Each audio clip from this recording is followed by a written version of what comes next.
तो जय Hind guys online selling की एक और वीडियो मैं आपके लिए लेके आ चुका हूँ।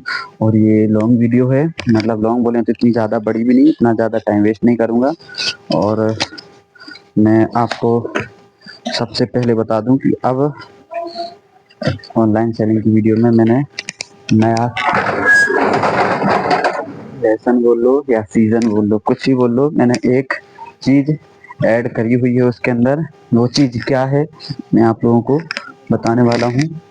ओ सॉरी सॉरी सॉरी सॉरी, थोड़ी वीडियो हिल गई।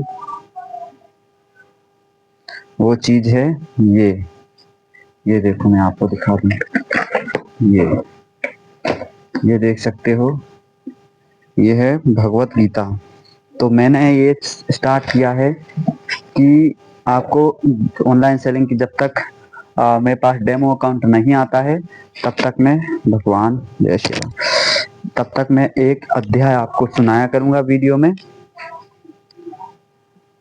एक अध्याय सुनाऊंगा और एक पार्ट बनेगा, ठीक है। एक अध्याय से एक पार्ट बनेगा और मैं सिखाऊंगा, और एक अध्याय एक वीडियो में एक पार्ट में आपको सुनाऊंगा और एक पार्ट बन जाएगा अपना। और जो मतलब ऑनलाइन सेलिंग से रिलेटेड भी मैं आपको कुछ इम्पोर्टेंट जानकारी हर टाइम में हर वीडियो में दूंगा और श्लोक सुनाऊंगा, ठीक है। तो आज प्रथम दिवस है अपना इस चीज़ का, तो सबसे पहले भगवान को प्रणाम करके और फिर शुरुआत करेंगे भगवत गीता। भगवान ने मुझे शायद ऐसी प्रेरणा दी कि मैं आपको एक अध्याय सुनाऊं, एक पाठ, एक श्लोक ही सुनाऊं। एक श्लोक ही सुनाया करूंगा, तो आपका टाइम ज़्यादा वेस्ट नहीं करूंगा मैं, क्योंकि टाइम की सबके पास कीमत होती है। मेरा मन करा कि मैं आपको एक अध्याय नहीं, एक पाठ सुनाऊं। अध्याय बहुत बड़ा होता है, इसमें आपका टाइम इसी में वेस्ट हो जाएगा, फिर आप ऑनलाइन सेलिंग नहीं सीख पाओगे। इसलिए इतना तो मैं आपका टाइम वेस्ट नहीं करने वाला, पर मैं आपको ये श्री प्रभुपाद जी, उनके चरणों में नमन। स्वामी श्री प्रभुपाद जी, हे भगवान, ये सारे इसमें दिए हुए हैं मुक्ति और ये सारी मुक्ति से रिलेटेड इसमें हमें थोड़ा सा ज्ञान भी मिलेगा, ठीक है। अध्याय एक, अब हम यहाँ से शुरुआत करेंगे अध्याय एक से, ठीक है। आपको वीडियो देख लूँ मैं, प्रॉपर आ रही है बिल्कुल। और यहाँ से मैं आपको फिर अध्याय एक के पहले श्लोक सुनाऊंगा, फिर आपको ऑनलाइन से रिलेटेड कुछ जानकारी दूंगा। मेरा भी मन है, तो मुझे लगता है कि अगर कुछ इंसान, अगर लोग अगर सुनना चाहें, जो नहीं सुनना चाहें, देखो मैं आपको सबसे पहले यही बोलूँगा कि आपका मन नहीं है तो प्लीज़ प्लीज़ प्लीज़ आप वीडियो वहीं कट कर दीजिएगा, वहीं रोक दीजिएगा, मत सुनिएगा, ओके। चलिए, प्रथम श्लोक है कुरुक्षेत्र के युद्ध स्थल में सैन्य निरीक्षण, अध्याय एक का प्रथम। धर्म क्षेत्रे कुरुक्षेत्रे समवेता युयुत्सः मामकः पांडवाश्च किं कुर्वत संजय। मैं इसका सबसे पहले हर चीज बताऊंगा। धृतराष्ट्र वाच, मतलब राजा धृतराष्ट्र ने कहा। धर्म क्षेत्रे मतलब धर्म भूमि या तीर्थ स्थल में, कुरुक्षेत्र नामक स्थान में, जो कि कुरुक्षेत्र नामक एक स्थान है, ठीक है।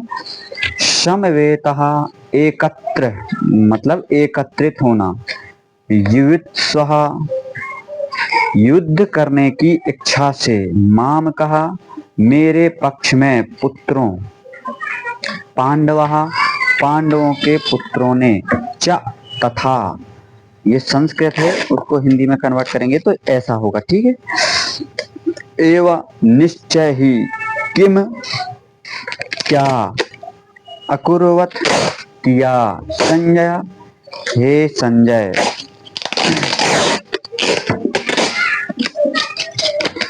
तो धृतराष्ट्र ने कहा, हे संजय, धर्म भूमि कुरुक्षेत्र में युद्ध की इच्छा से एकत्र हुए मेरे तथा पांडु के पुत्रों ने क्या किया।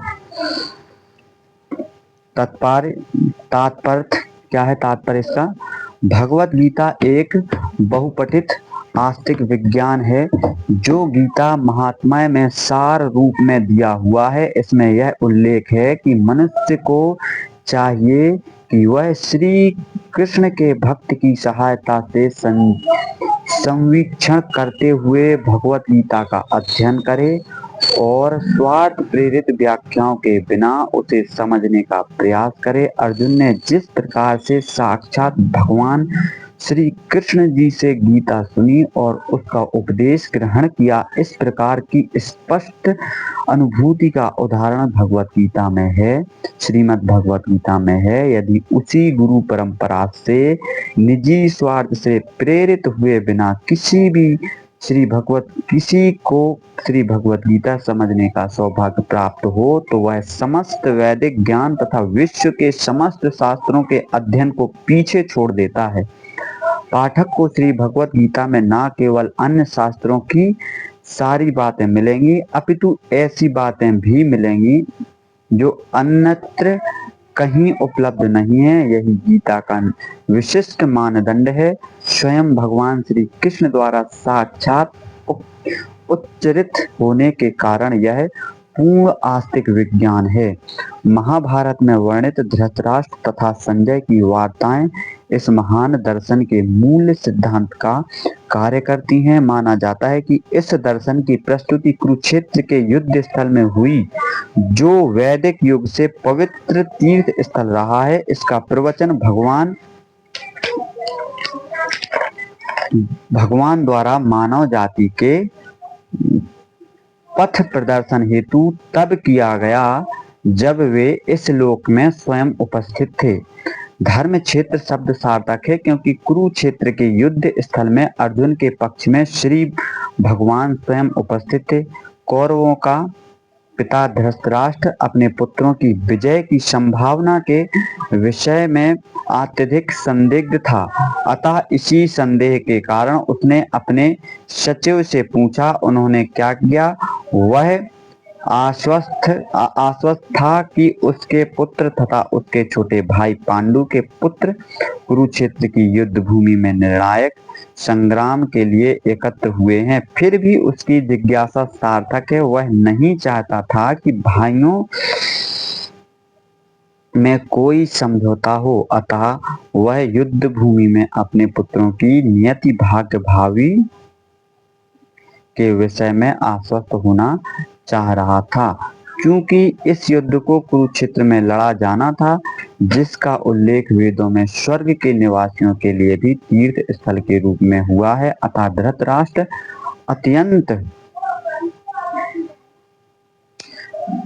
अत्यंत भयभीत था कि इस पवित्र स्थल का युद्ध के परिणाम पर ना जाने कैसा प्रभाव पड़े। उसे भली भांति ज्ञात था कि इसका प्रभाव अर्जुन तथा पांडु के अन्य पुत्रों पर अत्यंत अनुकूल पड़ेगा, क्योंकि स्वभाव से वे सभी पुण्य आत्मा थे।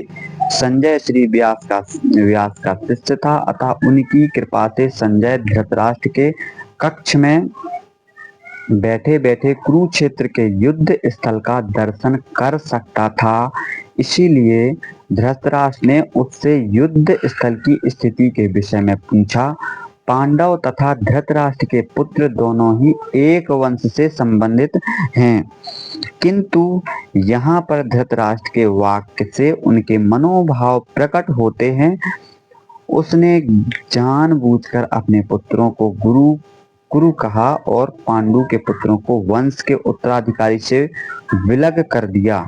इस तरह पांडु के पुत्रों अर्थात अपने भतीजों के साथ धृतराष्ट्र की विशिष्ट मन स्थिति समझी जा सकती है। जिस प्रकार धान के खेत से अवांछित पौधों को उखाड़ दिया जाता है, उसी प्रकार इस कथा के आरंभ से ही ऐसी आशा की जाती है कि जहां धर्म के पिता श्री कृष्ण जी उपस्थित हों, वहां कुरुक्षेत्र रूपी खेत में दुर्योधन आदि धृतराष्ट्र के पुत्र रूपी अवांछित पौधों को समूल नष्ट करके युधिष्ठिर आदि नितांत धार्मिक पुरुषों की स्थापना की जाएगी।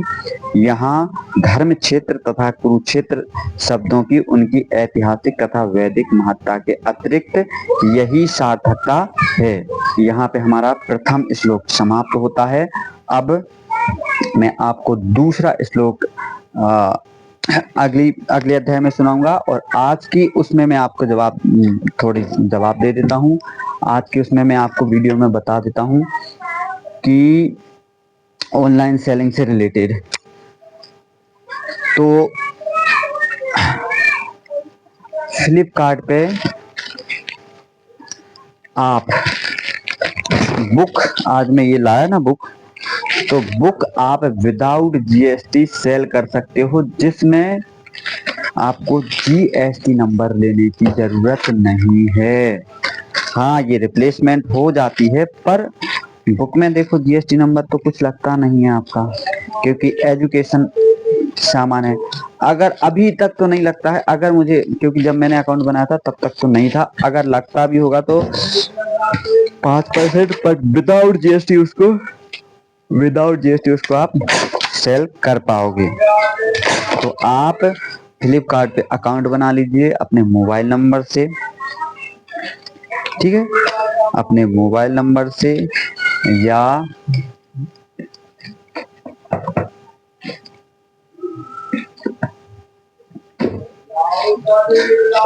मोबाइल नंबर, जीमेल आईडी और एक पासवर्ड ओटीपी से करके अपना मोबाइल नंबर बना लीजिए, और फ्लिपकार्ट पे आप सेल करिए बुक्स। ये मुझे आज ही लगा मन में कि आपको मैं हर एक प्रोडक्ट बताता हूँ, तो आज के वीडियो में मैं यही बताना चाह रहा हूँ कि बुक्स सेल करिए, क्योंकि स्टॉक रखने की जरूरत नहीं है। स्टेशनरी पे आसानी से आपको सस्ते रेटों में, कहीं आप अच्छे से बात करिए कि मुझे ऑनलाइन सेल करना है, तो बिल्कुल सस्ते रेटों में आपको बुक्स मिल जाएगी, और उसको सेल करिएगा, रिस्पॉन्स बताइएगा कैसा क्या आता है स्टार्टिंग। और मैं आपको बता दूं कि डेमो अकाउंट मैं फ्लिपकार्ट पे अप्रूवल करूंगा। अगर डेमो अकाउंट नहीं आता है तो मैं फिर मेरे अकाउंट में जो मुझे हाइड करना होगा मैं हाइड करूंगा, मतलब ब्लर करूंगा, पूरी डिटेल नहीं बताऊंगा। स्क्रीन रिकॉर्डिंग करके मैं छोटी से छोटी जानकारी वहां पे अब आपको देना चालू कर रहा हूं। और आज से मैंने ये करा है कि आपको गीता का एक श्लोक सुनाऊंगा सबसे पहले, और इसके बाद में आपको ऑनलाइन सेलिंग की कुछ जानकारी दिया करूंगा। चलिए दोस्तों, मिलते हैं नेक्स्ट वीडियो में, तब तक के लिए जय हिंद, हरे कृष्णा।